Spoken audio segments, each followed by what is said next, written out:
Sampurasun. Yang saya hormati Bapak Uki, Ketua DPRD Jawa Barat, Prof. Ganjar, Andri, Pak Restu Gunawan, ini mungkin insya Allah lusa jadi dirjen ya.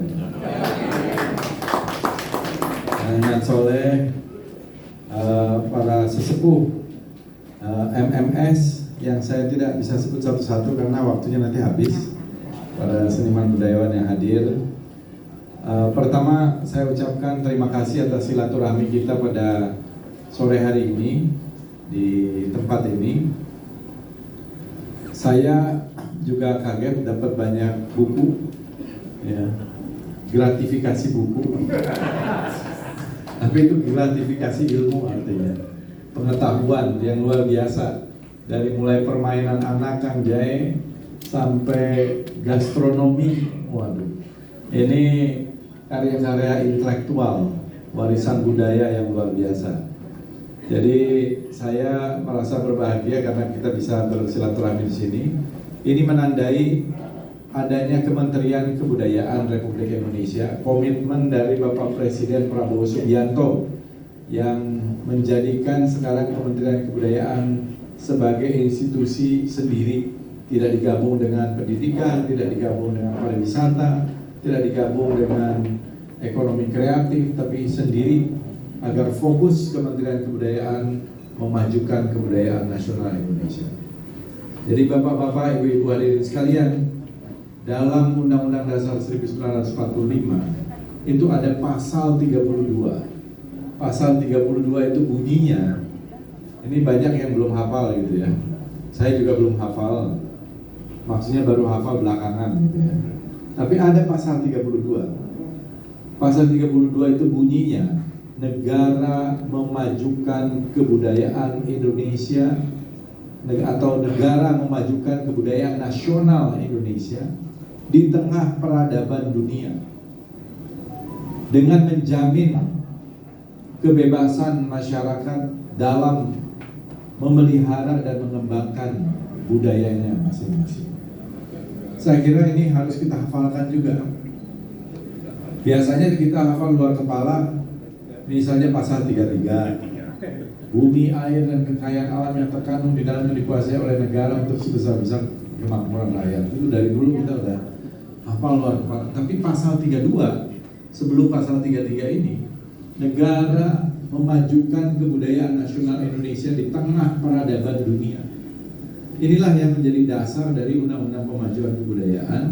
Waktu itu saya masih menjadi Wakil Ketua DPR RI, dan Ketua Panjanya juga kebetulan teman saya dari Gerindra waktu itu, Pak Sultan Adil Hendra, yang menjadi Ketua Panja dari Undang-Undang Pemajuan Kebudayaan pada waktu itu. Jadi kita sekarang punya fokus, saya ini adalah alat untuk memajukan kebudayaan salah satunya. Tetapi ini harus menjadi kerja dari semua stakeholder, baik pemerintah pusat, pemerintah provinsi, pemerintah kabupaten kota, swasta, tapi terutama juga adalah komunitas-komunitas dan juga para pegiat kebudayaan, individu-individu yang peduli pada budaya. Nah, termasuk dalam hal ini adalah budaya Sunda tentu saja. Saya kira budaya Sunda ini adalah budaya yang sangat tua dan sebenarnya belum terrepresentasikan dengan maksimal dibandingkan dengan potensinya yang ada. Dari buku-buku yang ada saja, kalau kita lihat dari urusan warisan budaya tak benda, intangible cultural heritage, saya kira sudah menunjukkan bahwa budaya Sunda ini adalah budaya yang sangat kaya. Warisan budaya, kemudian cagar budaya, dan juga warisan budaya tak benda, baik di tingkat kabupaten kota, di tingkat provinsi, maupun di tingkat nasional. Baru-baru ini kita alhamdulillah mendapatkan pengakuan dari UNESCO untuk inskripsi 3 warisan budaya kita, yaitu Reog Ponorogo, kebaya, dan musik kolintang. Kebaya bersama-sama dengan negara tetangga kita, Singapura, Brunei, Malaysia, Thailand, karena memang mereka juga mempunyai kebaya juga. Tetapi yang kaya dengan jenis-jenis kebayaan itu sebenarnya adalah kebaya Indonesia. Dari kebaya Sunda, kebaya Jawa, kebaya Bali, kebaya Batak, kebaya Maluku, ya. Hampir setiap daerah kita punya ciri-ciri khas kebaya. Jadi kekayaan budaya kita ini luar biasa, Bapak-bapak dan Ibu-ibu hadirin sekalian. Kekayaan budaya yang luar biasa. Dan saya menyebutnya kekayaan budaya ini dari ekspresi budayanya ini tidak ada yang lebih hebat dari budaya Indonesia. Dari Sabang sampai Merauke, dari Aceh sampai Papua, itu tidak ada yang lebih kaya dari kita. Saya melihat banyak negara, keliling kira-kira 100 negara dalam hidup saya itu, termasuk pada waktu sebagai Ketua Badan Kerjasama Antar Parlemen, waktu saya menjadi anggota Parlemen Eksekutif Parlemen Dunia. Budaya kita tuh luar biasa kayanya. Dan kita menargetkan kalau bisa kita ini bisa menjadi semacam ibu kota kebudayaan dunia, ibu kota budaya dunia. Jadi harus menjadi ibu kota budaya dunia karena kita sangat kaya sekali dalam ekspresi budaya di tanah Sunda. Saya kira harus kita lihat banyak sekali. Dari sub ekspresi budaya seperti permainan anak yang diteliti oleh Kang Jai misalnya, ada 2.600 lebih permainan anak. Saya sudah datang juga ke tempat beliau itu di komunitas Hong ya, beberapa tahun yang lalu malah.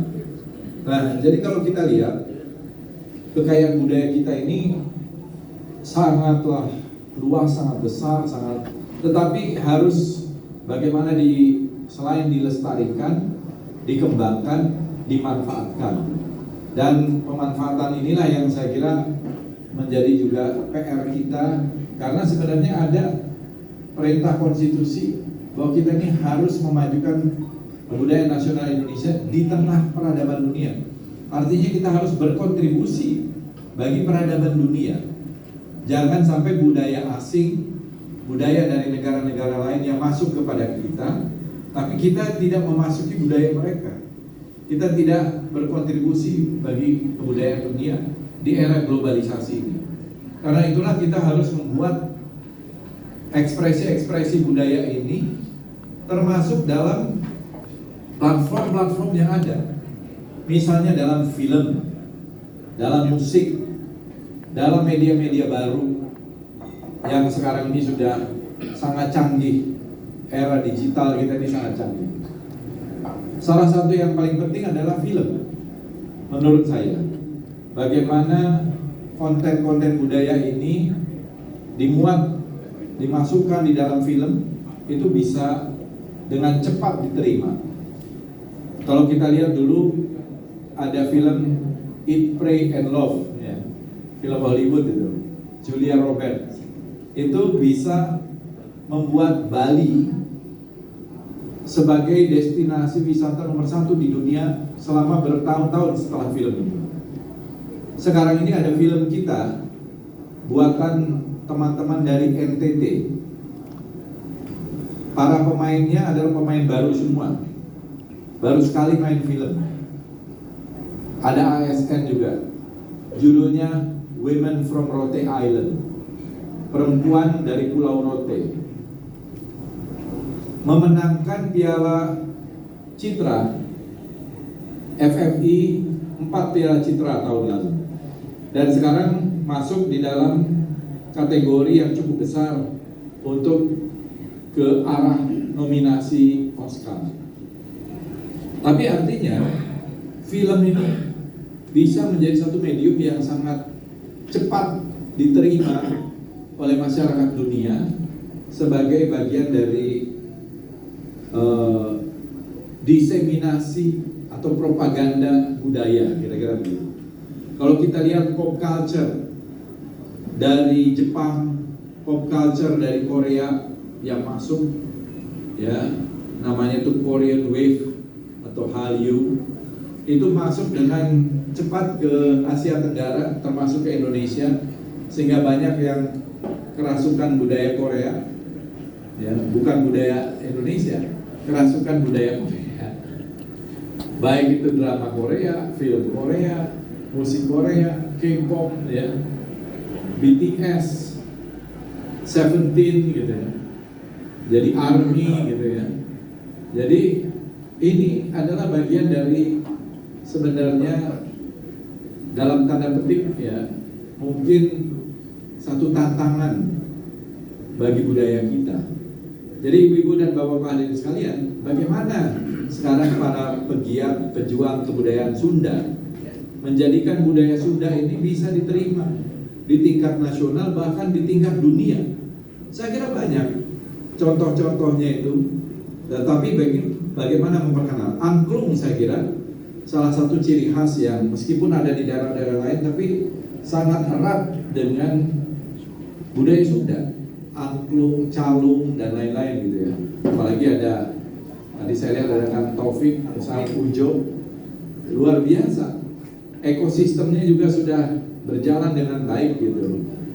Dan ini sudah menjadi intangible cultural heritage, sudah menjadi warisan budaya tak benda dunia, UNESCO. Jadi angklung menurut saya bisa menjadi instrumen musik yang dan sudah diperkenalkan.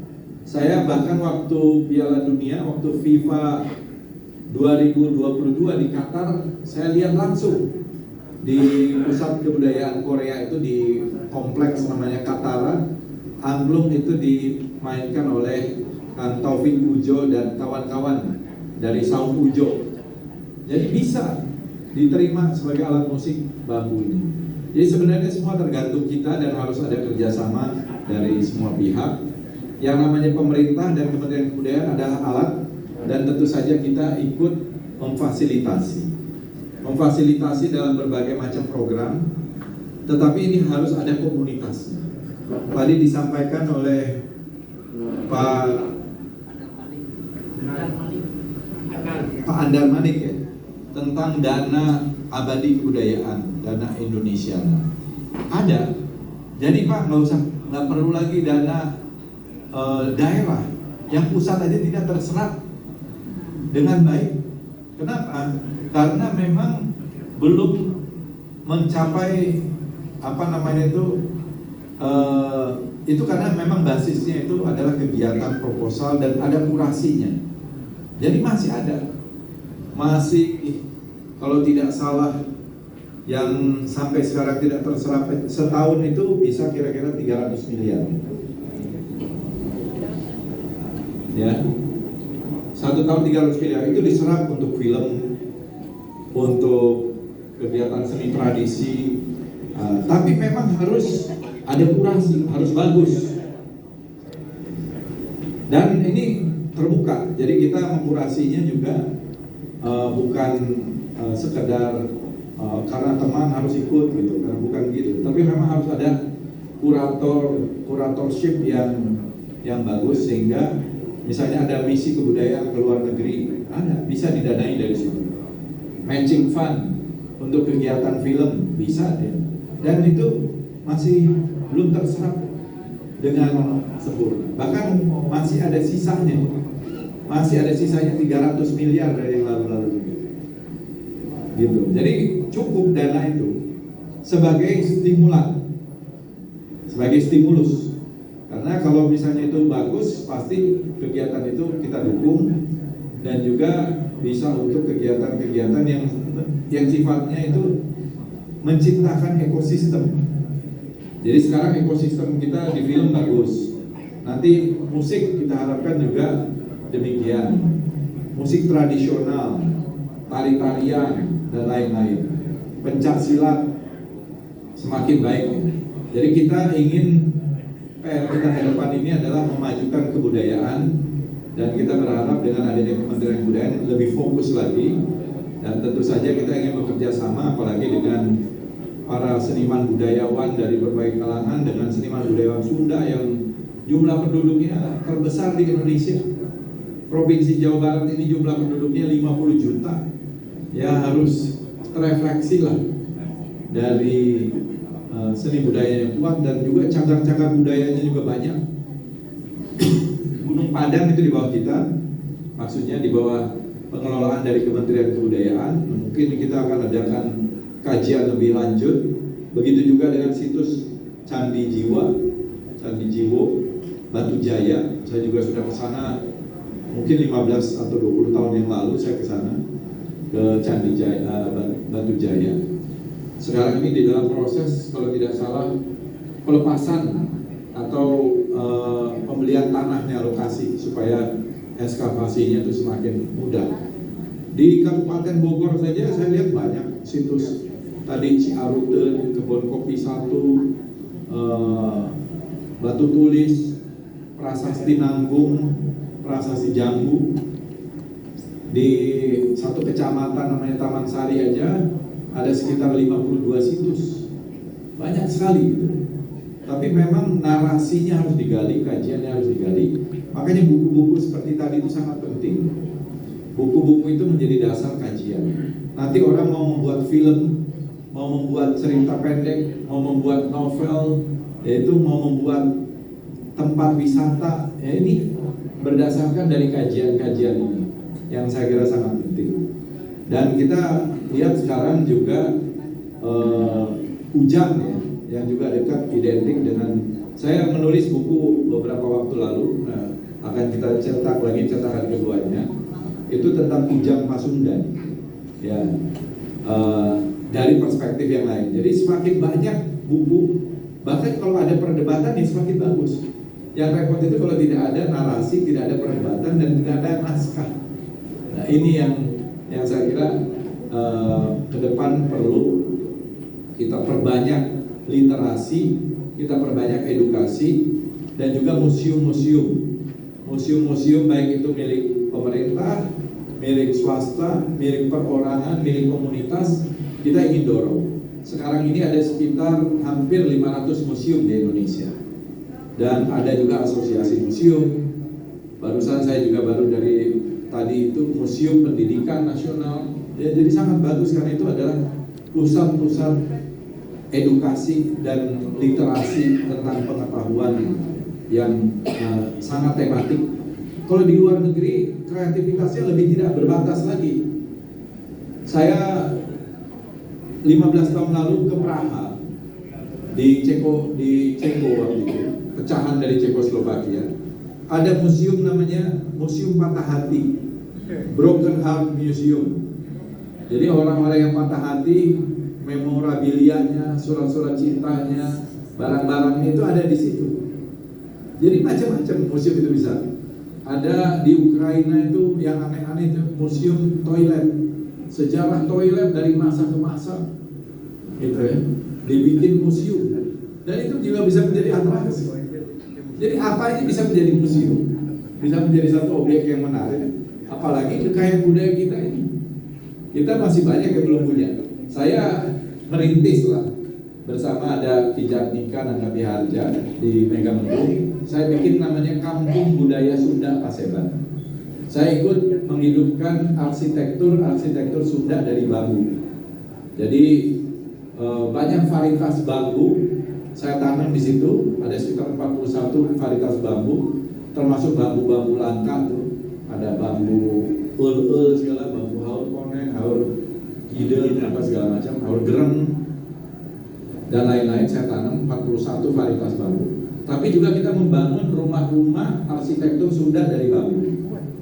Ya, itu ada juga puluhan juga jumlahnya, mulai dari Tajuk, Jalopong, Sirikeul, Manok Jajar, ada helai, ada taguk anjing, ya, ada macam-macam lah gitu ya, banyak gitu.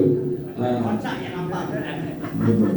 Jadi arsitektur Sunda lama juga kita hidupkan dalam bentuk rumah-rumah bambu gitu. Dan itu termasuk yang cukup agak lengkap berangkat dari studi. Begitu juga saya buat juga kujang raksasa, kujang yang terbesar waktu itu. Panjangnya kira-kira 13 meter, beratnya 1,5 ton. Tapi terbuat dari besi, baja, dan nikel.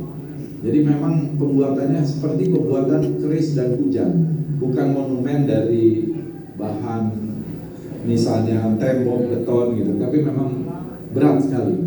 Jadi kujang raksasa kira-kira gitu ya, kujang besar. Jadi bapak-bapak dan ibu-ibu, saya kira ini juga bagian kedepannya adalah inovasi kontemporer kita ke depan dalam pemanfaatan.